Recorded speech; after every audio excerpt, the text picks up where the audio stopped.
Welcome to Piston Mass Club. Like, comment, and subscribe. We shall look at bodies projected horizontally at a height above the ground. The motion of such projectile can also be split into two: the horizontal and the vertical motion.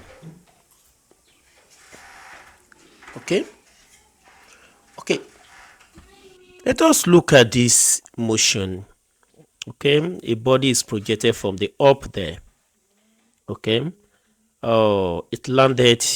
Look at the horizontal distance where it is landed. Okay, it has initial velocity at the point of projection. The initial velocity horizontal is u rather.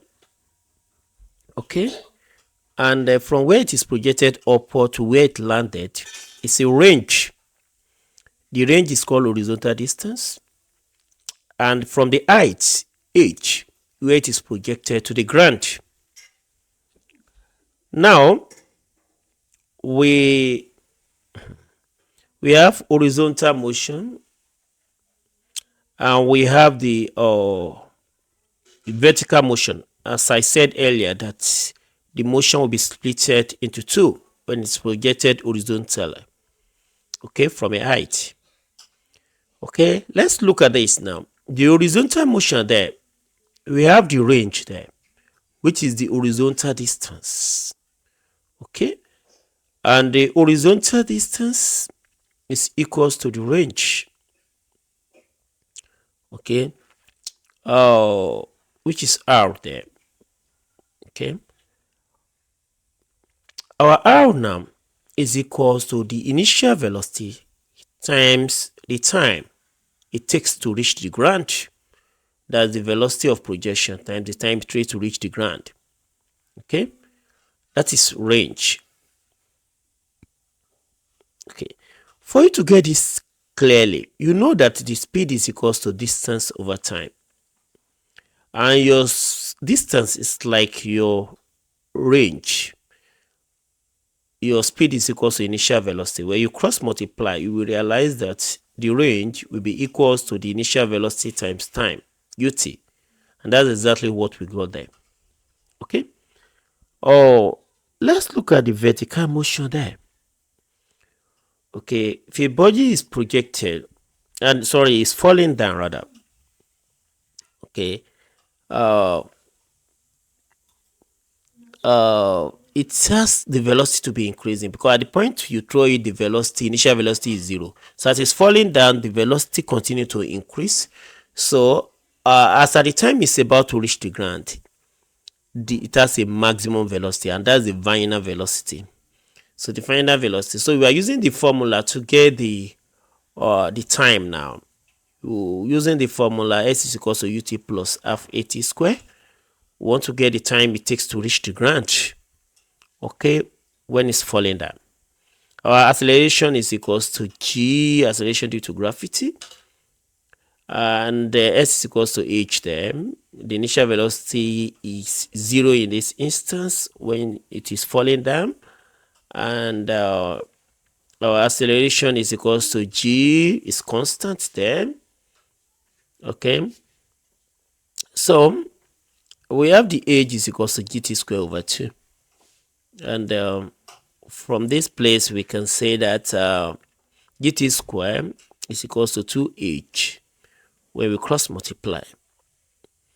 So from there we can say our t, we divide everything by g, t squared is equals to 2h over g. Then our t is equals to the square root 2h over g. Okay, so coming to this, what connects the range now? Range is equals to the initial velocity times this time, that is the time it takes to reach the ground. So we plug in that there. So we have the range equals to u square root 2h over g. Okay, let us look at this question. A ball is projected horizontally from the top of a tower.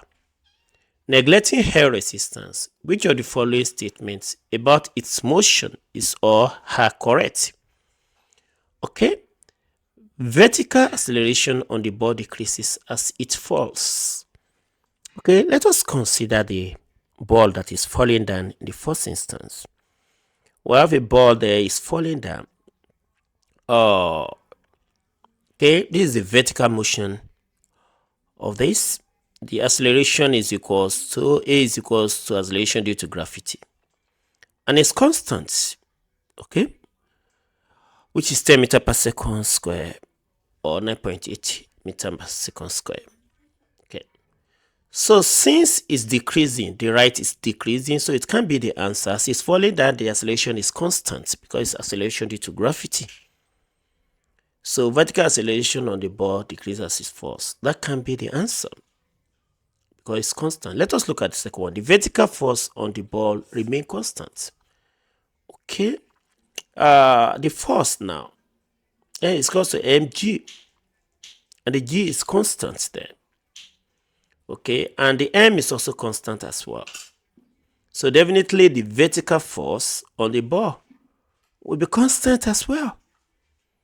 So this is correct. This two is correct. Okay, let us look at the third one. The vertical speed of the ball increases as it falls. Okay, we have the initial velocity to be 0 as the ball is falling down. So as it's falling down, the velocity increases. Okay, and by the time it's about to reach the ground, the velocity become maximum. That is, the final velocity is maximum there. So the vertical speed of the ball actually increases as fall down. So you also have to note this. When the ball is projected vertically upward, it's being projected with a maximum initial velocity.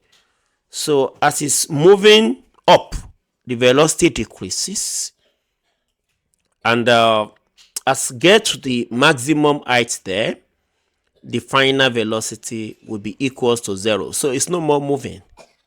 So at velocity, maximum velocity is equals to 0. Please note this.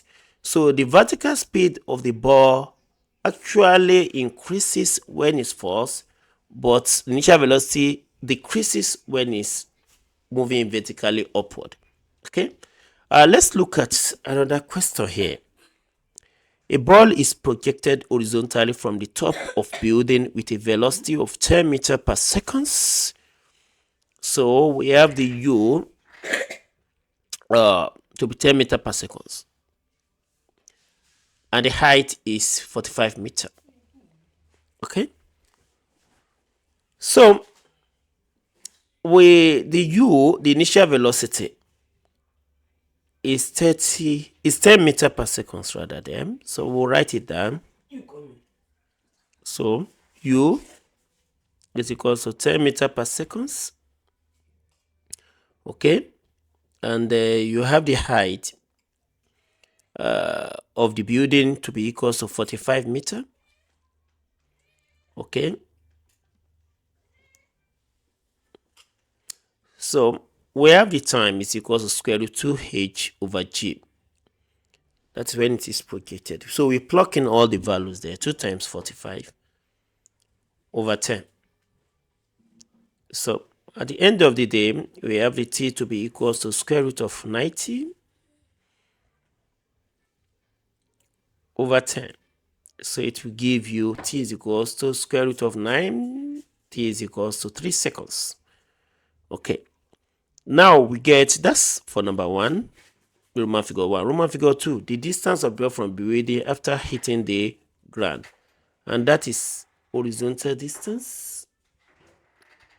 And we can see that that's where it's projected to this place. You have the r to be equals to this, and your r is equals to initial velocity times time. So we have the range now, which is horizontal distance. The initial velocity is given to us there is 10 times the time, that is the 3 seconds. it takes to fall down. So the range now is equals to 30 meter. Okay, that takes us to the end.